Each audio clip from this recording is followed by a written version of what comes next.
JD in the Duffle Bag podcast, yeah? Chuckie Online, Sneakbo. Come on. Listen, yeah, when I tell you this has been a long time coming, bro. Trust. We needed this one. I feel like I've known you for a minute now. Yeah. You know, when you look at it's mad how time flies, isn't it? Because I feel like I go back and I'm like, what? So hold on, wait. I must have met you originally 7 years ago now? Yeah, 7, 8 years roughly. 7, 8 years. That's bro. crazy. And look how much things have happened in between. Yeah, crazy. Between then and now. Yeah. How are you? No, I'm good, man. Same old, good. Just working. I hear that. Yeah. Something's changed. Yeah. Something's changed. But I feel like we're gonna get into the change part in a bit. Yeah, cool. We're gonna get into the change part in a bit. I wanted to originally address you as the Brixton Santa. Yeah, come on. I wanted to do that. come on. To start there, because what was it? When was this now? November-ish? Yeah. Or December-ish now. I think end of November. Yeah. Yeah. I saw a clip of you taking someone from the community. Yeah. And patterning him up. Yeah, Talk on that a little bit. What was going on with that? Basically, I was just in a good mood, man. I was just thinking good things have been happening in my life, and let me just go back to Brixton and help the first person I see. So I was with one of my mates and we were just driving down Brixton Road, and then I saw this guy. He looked like homeless and like he weren't right, or he might have been on drugs or something. Right. So we just stopped, and from there just took him for the whole day for 24 hours. Was that a plan, or was it just like I'm just gonna do? It was planned that I'm gonna do it, but it weren't planned who I'm gonna do it with. I just was driving down Brixton Road and saw that guy and scooped him straight away from there. So what was you? Did you know that you was gonna get him a trim and all of that? No, I was basically just gonna get him clothes, but as the day was going on, it was just like you can roll with, man. Yeah, we was just rolling. I was connecting with him. I saw his hair's a bit messed up. Fix up his hair, gave him some money, and clothes, and just did what we could do. What we done that day just made me feel good as well, bro. And sometimes that's an important thing, bro. Yeah, you get what I'm saying. Sometimes we do things that makes us feel good, regardless of what happens or what he does. Yeah. With the money or whatever it may be, he'll never forget that day. Yeah, 100%. 100%. Did you speak to him Yeah, I spoke to him properly. Like at first he was like he didn't even know what was happening, or he was on too much drugs or something. But 6 hours, 5 hours later, it's like he came to his sense. He's telling me about his life back home. He's telling me about some of his family and all of that stuff. And he just got better as the day went on. Could you imagine how that must have felt? For him, that must be crazy, because he's just outside every day begging.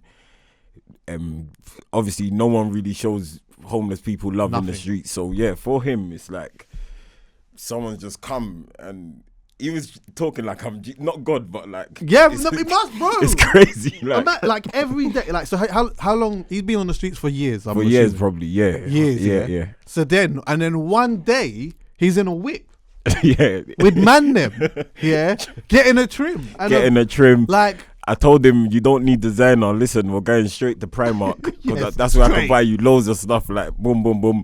And I just bought him bare socks, like 3-4 pairs of jeans, a jacket, a backpack, hat, like proper stuff. I want to go back a little bit, to like when I knew of you coming on the scene. I was DJing a lot. I was doing a lot of uni parties and stuff like that, and this touch a button thing just ended up doing an absolute madness. Touch a button, obviously the original was Vibes Cartel, then you came and did your, like, it's a classic now. Do you get what I'm saying? It's a classic now, and I know that you would never have known that at the time that was going to be one of the things that was really, really going to put you on.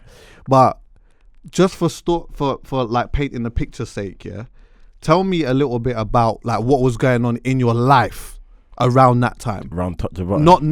Not once it started going through the roof. But just your life, like going to the studios and stuff like that. What was happening around your life? Around my life, them times it's like I didn't even care about music. If I'm in the studio, it's for fun with my brethrens, and we're just making tunes. I didn't think I'm gonna blow, get big, or have any shows, and I was just basically on the roads them times. Music was just like hobby for us. Like, was there another brother that was like more focused on music that you was hanging with? Political Peak. Right. He was focused on. He was doing it since he was like 10 years old or 9 years old. Even odd ads, they were like more focused, and I'll just be following them when they go studio. Yeah. And then I just come up with Touch a Button with Political Peak and JJ, and that's when it just changed. Just changed from there. How did you know that things were starting to happen with that though? Because them days I never left. Obviously I might leave South London, but it might have been the estate. It was because I was young. It might have been with my mum to go church or to my auntie's house or something like that. Yeah. But on my own and with my friends, we don't leave South London like that. So one time I went Camden, and then it was like 3-4 o'clock after school times, and then this is the first, like, I just saw loads of school kids and they were looking at me funny, like they just started asking me for pictures in it, and then one asked, it just how did they know what you look like? Because I swear the tune was like doing a madness before you even had some type of video. Because Touch a Button basically like my biggest tune, but there was a song called Hold You, the Nicki Minaj song. Yeah. That one is like, I think that was like the warm up. It was just getting me started to, before Touch a Button, to blow up. Like, and then from there it was just crazy, man. And then obviously you started getting shows and that, but you didn't have a manager. No. So how did anyone contact you for that? There was some guy I was with that set up my Twitter, and I was never on Twitter at them days. But some guy I was with, he set up my Twitter called Shamar. He set up my Twitter, and then he just used to see certain messages and reply back to it. Man. And that's how I done my first show. Is it? Yeah. Yeah. Yeah, because then that's when I started seeing you now. Yeah. Because I'm playing at like certain uni parties and that, You had a couple of different circuits in it. Yeah, you had like city and just London clubs and all of that stuff, yeah. But you had the uni scene as well. Yeah. And like there was a circuit of DJs that were doing all of them. Yeah. I was doing some of them. Yeah. But I just remember coming like and playing at some of them or whatever. You would turn up there with like 20 man. I see Sneakbo there with 20 man to the thing and that, But obviously that must have been a gas though. Because obviously it's a youth that's come from the estate. Everyone wants to roll. Yeah, 100%. Now that I'm older, I wouldn't go with 20 man. I just go do the show and leave. But when I was younger, it's like we're looking at it as we're going partying and it's just a lit night we're gonna have. But now I look at it as a job, innit? I just need to be in and out, boom boom. But 20 man after I perform, we'll mix with the crowd, we'll just turn up. Like, It was just like that. Now you lot was always on a vibes thing. I have to say you lot was always on a vibes thing. Did the man them look at you like a breadwinner though? Like even at the time, you was obviously doing all of these shows and that. Yeah. Were they looking at you like, like man's making P now? And the thing is, the P might have not even have been like the life changing. Yeah. But where you come from a certain place and you're getting legitimate money and you're going all over the place, man must be. No, everyone definitely thought I was gone. Like from before I was even making money, they thought I was just like gone. Just because I'm known or getting 100,000 views, they thought I was gone from that. Yeah. So and at that time they weren't like, how can I put it? They weren't J Hus, Stormzy, Kojo. Nah. You get me? It was just like me or Gigs, and Gigs weren't really allowed to do shows like that. And other than that, I feel like it was more grime stuff. Yeah.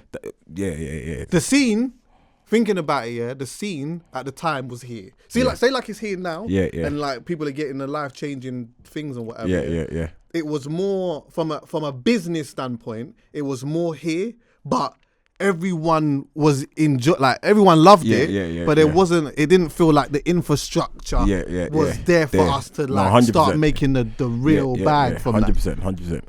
It's there now though. Yeah. It's there now though.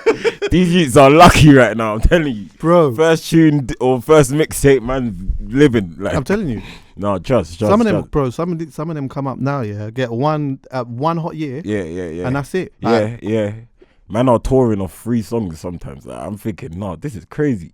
Like I put in bare work. My tour was only like 2 years ago. Yeah. Did you ever like? Did your mum know what was going on? What with the music and that? Yeah, she knew what was going on, but like when I was 18, I didn't even really know what was that going I'm on. becoming like a star or whatever. Like, I just thought, I didn't know what it was. I just didn't know. I was too young to understand what's going on, and no one around me is famous. And I wanted to be like something else at that time. You know what I mean? What? Like, I was just too into the roads. So I didn't know this is what I need to be doing, and this is obviously I got the hot song. Just keeping at it. Trust me, I weren't focused a lot. Your mind wasn't where you felt like it could have been at the time. Yeah. When did that change? Just before I dropped my Brixton album, man. Right. Really? That's what I'm saying. That's years later. That's a mad. But I was always still on music. But trust me, I'm hands on. I'm thinking about what I want to do. I'm putting in the work. Like no one's telling me what to do no more. Back then, it was like, oh, you need to do this. I felt like I was being not forced, but like I don't even really want to do. Like I wasn't spending my time on it, or it weren't what I care about. I'm only working because I had people like Vash around me, or on the bush. Vash is a music manager. He will tell me, oh, we need to do this, do that. Like if I had him around me now, it's like I would probably make his life easier, because now I'm just on it. You don't even need to tell me what to do. Do you reckon, that an element of that is not a conditioning, but you know when you're so emotionally connected to a place, like you are heavily emotionally invested in Brixton, innit, and where you come from, Angel Town, your ends and that, Do you feel like that kind of got in the way of what could have been at the time? No, 100%, because like I'll be in Brixton. When I think about it, for years I was in Brixton just chilling on the block with a man them, or I'll be like getting in trouble by police. I had a song, The Wave, in the charts, top 40. I didn't even celebrate. I'm in jail, like, you know, like, trust me, my life's so different. Like I've never celebrated me charting once back then. Only when I charted top 20 with my Brixton album. That's when I started feeling this is what I need to be doing. And it's just since the Brixton album. So even like getting the like a little chart thing and that, it didn't feel top like 40. No, because no one was charting around me, or no one, like, I hear you. I didn't understand what's going on. Does that even matter, being in the top 40 or top 20? I didn't know until I'm gonna be real. It's when I saw like Stormzy get a top 40 or top 20 and everyone's going crazy. And I'm thinking, hold on. Wait, I've been doing this for years, but I just never celebrated. I never made nothing big of it, or I don't know. I feel like times change. I don't even think I was using Instagram properly when I was charting and all of that. Do you know what that might be as well, though? Element of that might be like, it's cool, the chart things and that's cool. And but my environment ain't changed. Yeah. What I'm around every day is essentially still the same. Yeah. So although like to a lot of people it might feel like, oh yeah, that's a moment or whatever, but when I step outside every day, when I'm going out, it's exactly the same thing. If the environment doesn't change, I guess it's harder to celebrate certain things. You know what I'm saying? Unless that can come with it. You know what I mean? Yeah. One of my favorite verses from you, by the way, goes back to them times a little bit. When you was working with Angel and that. Ride out. And run this. Run this. No, that was a good time of my life, you know. Fam, let's talk about that. Like, I remember hearing the tune, you lot can go and listen to it, It's, Ride Out was the first one, innit? Yeah. And I was like, this is a vibe still. And then boom, you came to Bush, where Angel was from, right? And then did the video and all of that, But it felt like, imagine two brothers that come from they're experiencing the same thing, but from a different ends, and at a time where it could be a bit techie. You were just on a full vibing. No, trust me, the video even just shows it. Like, it's just vibes. It's good, man. That was a good time. I can't lie. Doing a song with Angel got me all the girls in my area. I swear down, that changed. That changed the game. Let's start really heavily investing time in gal and that, But the unfortunate thing though was like you always seem to have trouble with being able to do shows and stuff like that. Like when did that sort of start, and why do you feel like you got like such a difficult time with doing that? Because I swear most of the time when you was going to shows, you were like, it's not like you and the man then was doing a madness at the shows. No madness, not. It's the police just saying like, say if I have a show, the police will just message a week before, we have intelligence, there's going to be trouble there. So there's no troubles ever happened at a show or nothing, but they're just saying they have intelligence. Little things like that, and you can't fight it or argue against it because, well, I didn't know how to fight or handle it back then. It was only until, again, I was doing my Brixton album and I was going to do a tour for it where my manager now took me to, I had to have a meeting with the something to do with Camden, not Camden Police, but it's the police, but they deal with shows and all of that stuff in Camden. So I had to have a meeting with them. And then, Did you went there? Yeah, but my manager said normally artists don't go there. I was going to say. But because I went there this time, it's like they could see, if they just watch my videos, they'll think, this is just some hood guy, da-da-da-da-da. My music sometimes is negative, some of the songs, so they need to see me and understand that I'm a normal human being that I got a family and that, like, this is how I'm gonna eat, this is how I'm gonna make money. And when the woman saw me and she sees how I talk, she just didn't expect me to be like this. And that's sad though. No, I'll tell you why that's sad, because it's like, why? Like, why can you not be like that? Yeah. Oh, well, because you come from a certain place, or your colours this type, or you've experienced. Yeah. Now you have to spend these years not being able to go and do a show to one day essentially be fortunate enough to sit down in front of somebody like that and be able to say say your piece. Well, imagine you wasn't able to do that. That's what I'm saying. My manager patterned that, and then after that they let me do my headline in Camden first. And then they let me do a tour. What venue did you do in Camden? Coco. Coco. Yeah, Coco. Oh, you did Coco? Yeah. Mad. Yeah, mad. It was lit. What was that like? Proper, man. It was proper. All white tour. Everyone was wearing white. I do. I remember that. I wasn't like that though. No, so that feeling, of being side of the stage, obviously there's bare people in there, and then the engineer hands you the mic. I always look at things because like being amongst shows and that, I ain't never been an artist, but like being a DJ for artists, the part that I always find the exciting bit is when it's about to start. And then, you know what I mean, you give the engineer or whatever gives you the mic. It's gotta be a gas. That's when my heart's pounding. Serious. But I know as soon as I get on the stage, it's mad. But just like half an hour before I'm about to go on stage, 20 minutes, 10 minutes, bruv, I'm in some mad place right now. Like, serious? Yeah, it depends on the show. Like, if it's like a proper one, like my thing, or it's just a big SSE arena or something like that, that's when my heart's pounding. But once I'm on stage, it's all good. I'm rocking it. Before we go forward, obviously I want to talk about highs and stuff like that as well, but I do want to kind of just stay like back in the earlier sort of period in your career. Like what did you find the hardest? I know that you found it very difficult trying to, find the I don't want to say motivation to take music seriously, but just in general with having to do like a lot of club shows, can't do shows and all of these different, can't do tours and stuff like that, and then obviously go in jail and all of this type of stuff. Like, just talk a little bit on like how some of that affected moving forward. I know going jail definitely affected me because I was meant to.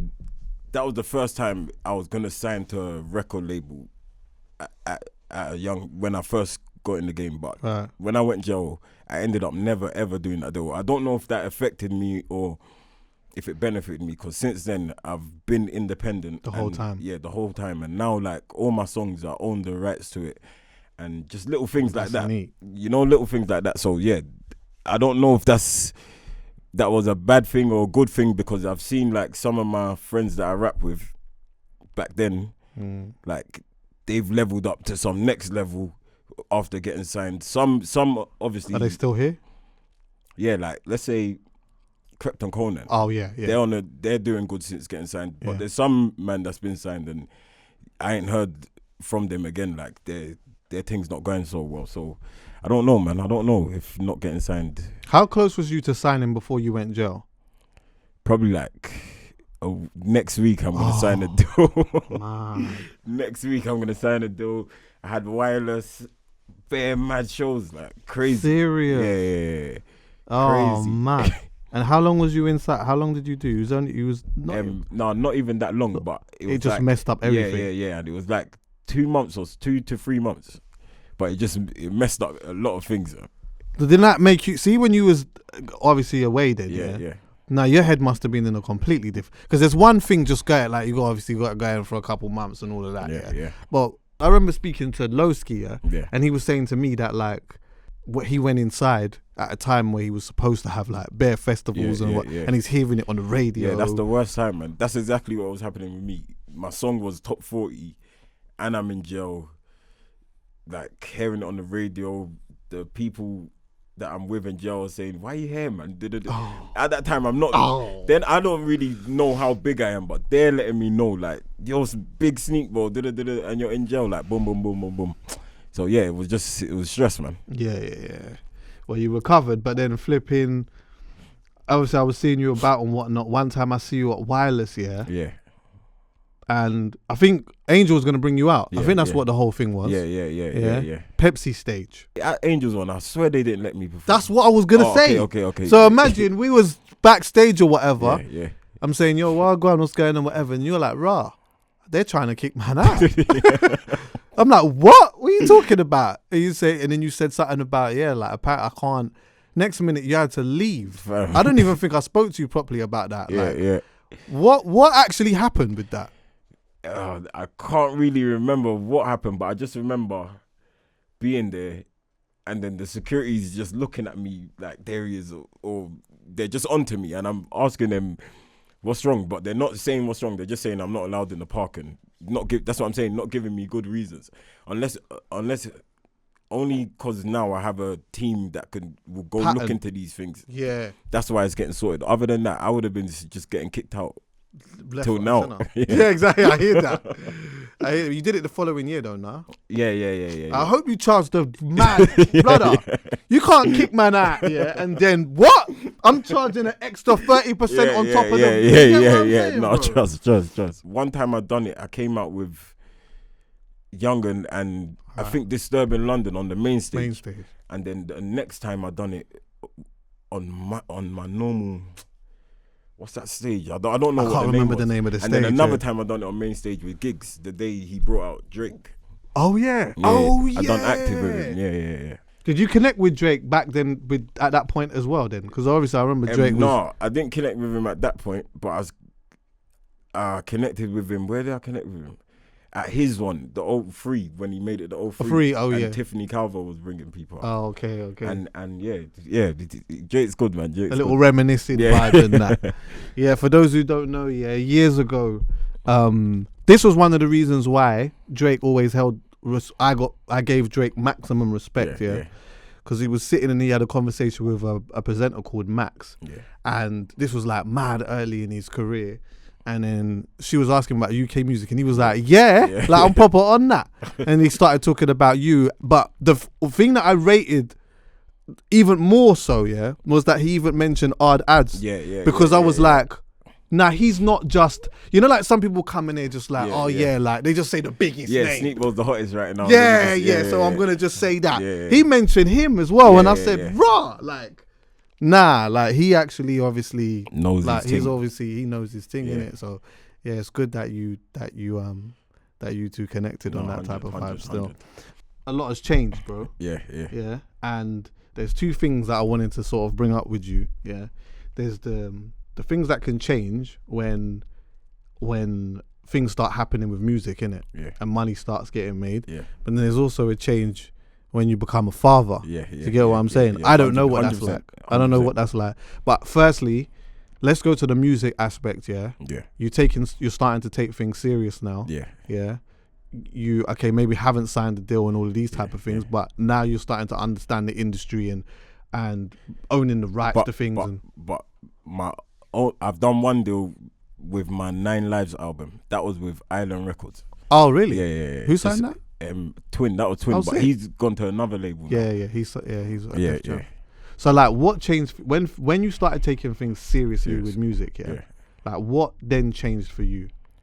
I'll be less on the roads, getting into trouble less. Like I said, now I'm sorting out me performing now. Now I can perform because I've put my brain on why is this not happening, what's going wrong, and so just little positive things were changing when I started taking music seriously. Little money now. Yeah, money now, defo saving more. Saving more. Yeah. Just little things. Fam, you know that we don't get taught about saving. No. I bet you, I can tell you now that you did not save a single penny when you was doing the PAs. No.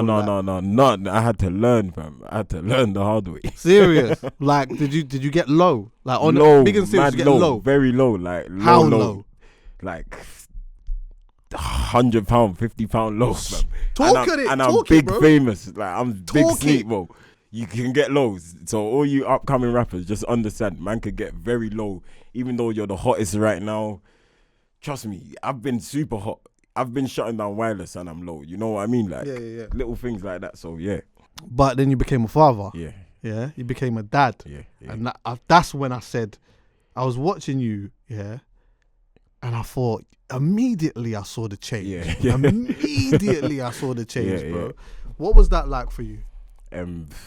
Being a father is it's the best feeling, and basically I don't know, I'm just getting used to it as I go on, but I just want my son to have the best life. Like anything I went through, anything that I feel like I know now that I should have known long time, those things are the things I want to put in his head and just make him enjoy. Like obviously holidays ain't really important and that, but when I was younger I didn't know the world is big. I didn't know, like, I might think it was suffering in Brixton and these times, even if you're broke and poor in Brixton, you're living better than so much people in different countries. You know what I mean? Like, they're living hard.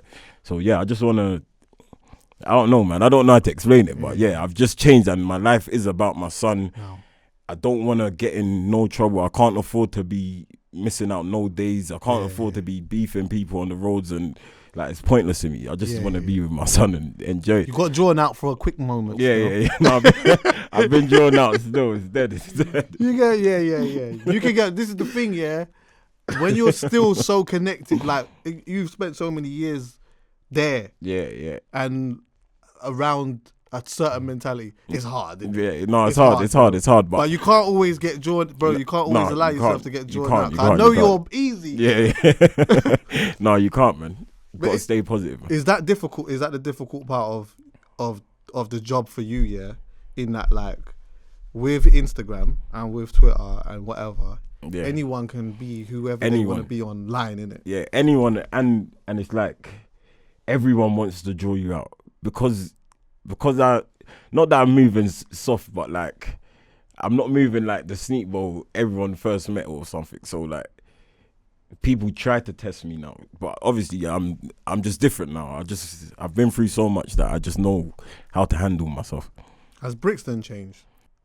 It definitely looks different. Yeah.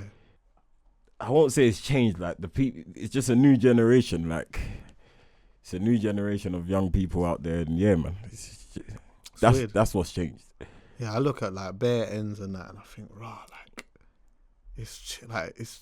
Something like some has changed for the better, still. Yeah. And then some has changed. Like some, I ain't really love the change. Yeah. I don't love the fact that, like, I feel like it's very difficult for in certain areas. It's difficult for some people to live as it is. And then they're having to move out of the areas that they've known for so long.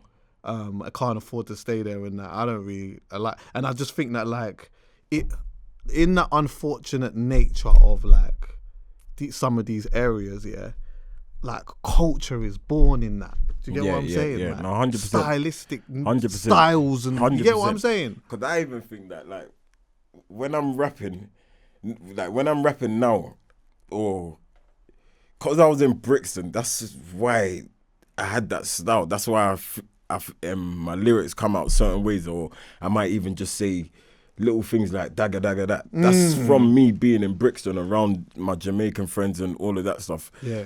So it's like, yeah. I can't remember why I was explaining this, but yeah, you need that. Yeah. You go back. Check the man. Yeah. You I saw you mention adjust and adapt. I saw you say that. Talk on that a little bit. Where have you had to do that? I've done it all my life. Everywhere I've gone, even when my mum sent me Africa for 9 months.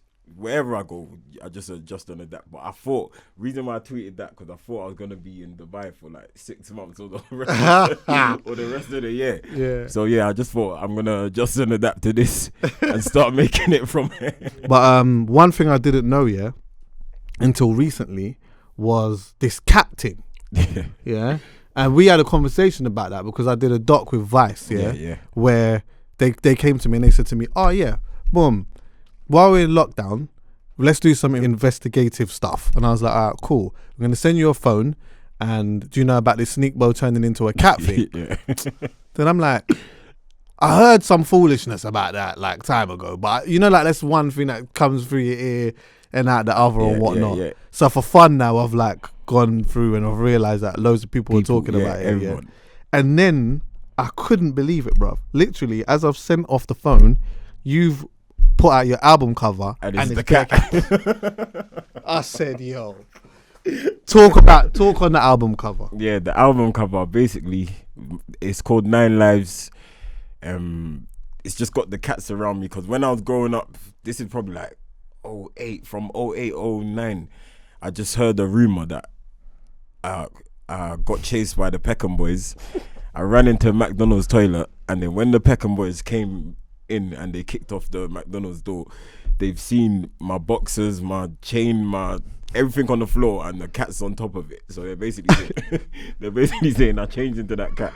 But yeah, that story, that's another reason why I'm famous, because I was like known in Brixton, South London before I started rapping properly. Everyone wanted to know who this sneaky guy is from Brixton.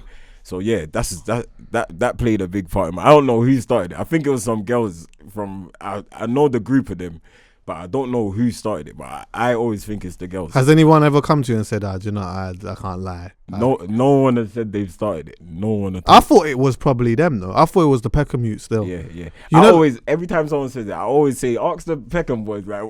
Ask like what Peckham Boy would chase me. No, I've never heard a Peckham Boy say he chased me and then he saw a cat. Like, you know what I mean? But you know, as a youth though, a youth will say, come like something that didn't even really happen like that. Yeah. We'll go back to the block, and say, yo, bruv, imagine, I just see my man, and then he's just put on a cape, blood. Yeah. You understand? And even if you tell them the story, and then they go back tell someone, they'll be like, trust me, it's true, I was there. That's what I'm saying. Because we were younger, it's like, it made it so real, because we were all kids, and whatever anyone says is believable. It is funny. It must have been annoying. No, at first it was annoying. But then I realized this is another way. This is another thing I could. The only reason I made the album, because I realized that's another thing. That's, how can I put it? Not that represents me, because I didn't turn into a cat, but it's what people know of me. You know what I mean? Like, yeah. So I just thought, I might as well do this. It's gonna be interesting, make people laugh, make some money off it. Stylistically, you've always I feel like the sound that you were dibbling and dabbling with at a point didn't even particularly have a name like that. Yeah. You know, like now obviously we started to name Afro beats and all these type of things. Yeah. But like, see when you went back to where in Africa Lagos, Nigeria. You're from Nigeria, yeah. And so you went back for 9 months. Yeah. How old was you when you went back? I think 16, either 16, 15ish. Well, and why? Because I got kicked out of school, just getting in little trouble, and so my mum just sent me back. You know, you hear all of these stories, you know. You get kicked out of school. Did your mum know that you did you know that you was going to be staying there for that long? I thought I'd be there for like a month, 3 weeks, 2 weeks or something. Yeah. And what, you just got dropped off and left? And what, did she leave you there? She left me there on my own with my grandma and that. How did that feel? At first it was like, I weren't cool with it, but I was cool because we were saying that I should stay here because I'm getting in trouble. Mm-hmm. and little things were just happening. So it's best for me to just stay here. So yeah, at first I was cool with it, but when it's like 2 months in, or 3 months in, and I'm getting beats at school for not doing my homework or something, I'm thinking, nah, this is dead. Like, I can't be here. Yeah, all of a sudden you want to live in a Western. Yeah.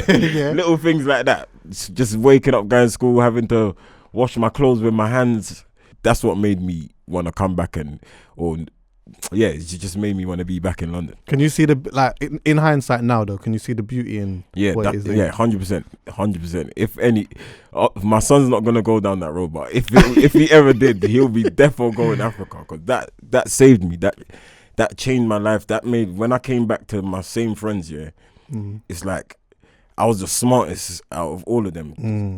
Not just with work, but with like, they might make bad decisions straight away, but because of what I've been through, and I just feel like because I went to Africa, it just made me think twice about certain things. Even survival though. No? Yeah. Like obviously, if you having to like wash your own clothes and do all and have a big level of independence at a super young age. Yeah. And when you come back, then like, them little things, certain things are mine. I think yeah.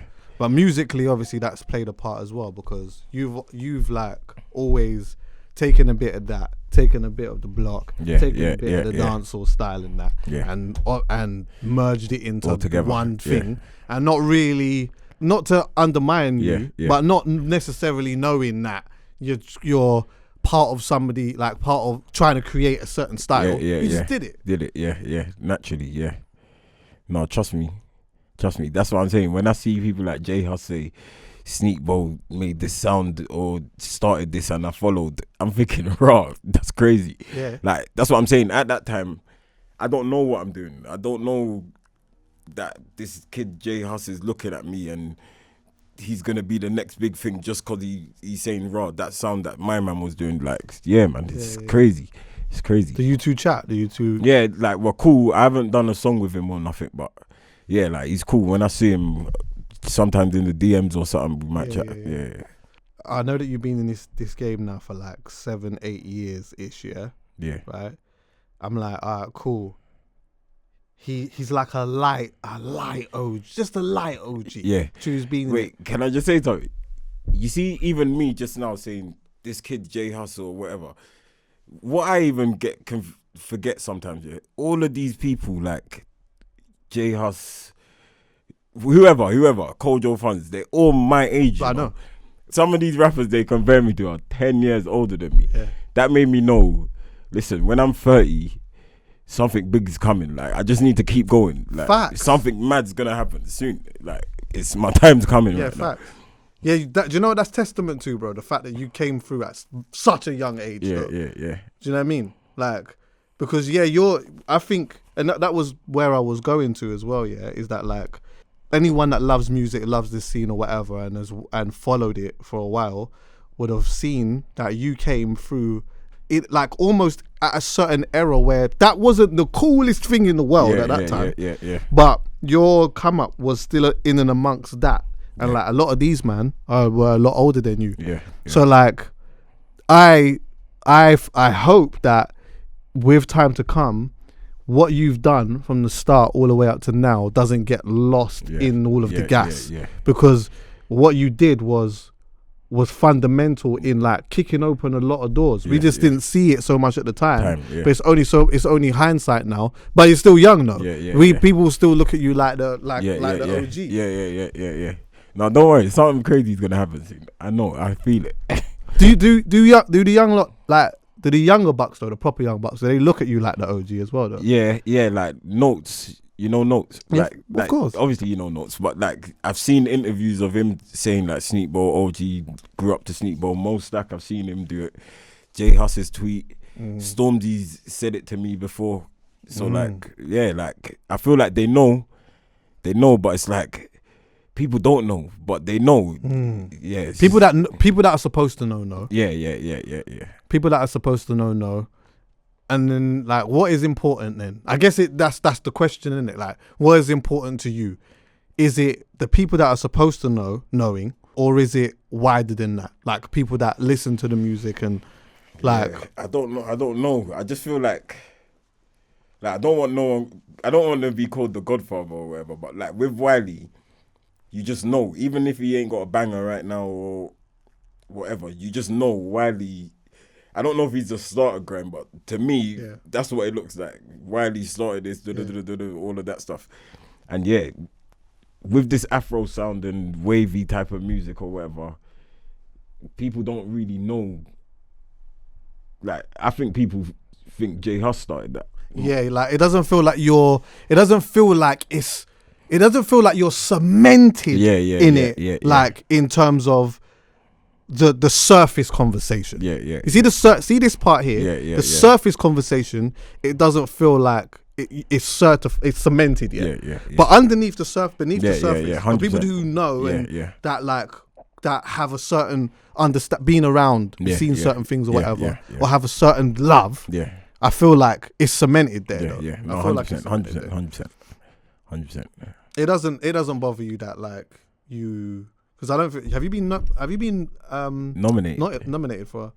I ain't been nominated. These times I've done everything. I've done so much. I've done street banger. I've done party pop banger. I've done whatever. Like, does it bother you? It used to, but now it's been years and I've realised the people winning sometimes they're not even around next year, and I'm still here. So like, I don't know. It don't bother me no more. Just some random things quickly. Did you see what happened with 6ix9ine and Meek? Yeah. I saw that. Bro, I saw that. Sometimes, I just think to myself, like, this internet thing it's gonna put people in mad predicaments at some point. It's mad. How can you? This is what lives come to now. You're arguing, but your phone's in one I hand. know, brother. Like, this is how lives come to. How have we got here, bro? It's crazy, and obviously it's good for Meek that he didn't do nothing. Because trust me, he will be the one in problems 100%. Right now if anything happens. Yeah. Brother, man's arguing. But now there's people in this world that's calling Meek a waste man, or he's not on this thing because he got 6ix9ine badding him up. 6ix9ine didn't bad him up, but the internet will make it look like. Yeah, of course. And that's the next draw out now. Yeah. The internet now is gonna make. This is why. Being in control of ego is so important. Yeah. Because your ego, you could go online now and then everyone's saying that you're a this. Yeah. Because of whatnot. Now your ego is being hit because in real life this couldn't happen. Like, it's in real life. So then now you want to act on it because on the internet. Yeah, because of the internet. Like, it's nuts, bro. But that is funny though. No, people are actually out here just like arguing. But yeah, listen, brother, it's good to speak to you anyway, man. Come on. I'm so happy to see that you're still here. There's a lot of people that Lethal B put it out the other day where he was like, boy, I've been in this game for 20 years. I know that there's a lot of people that are not gonna even have 10 years in this game. And you're like 7 deep. You get what I'm saying? Easily with another 3 more years. Easy. Do you know what I mean? And that's not an easy thing. Do you know what I mean? Being able to change your circumstance, and move forward. You came here today without 100 man, and that things is different now. You're patting it up. You're smiling now. Man's got the tea, and you get what I'm saying, bro.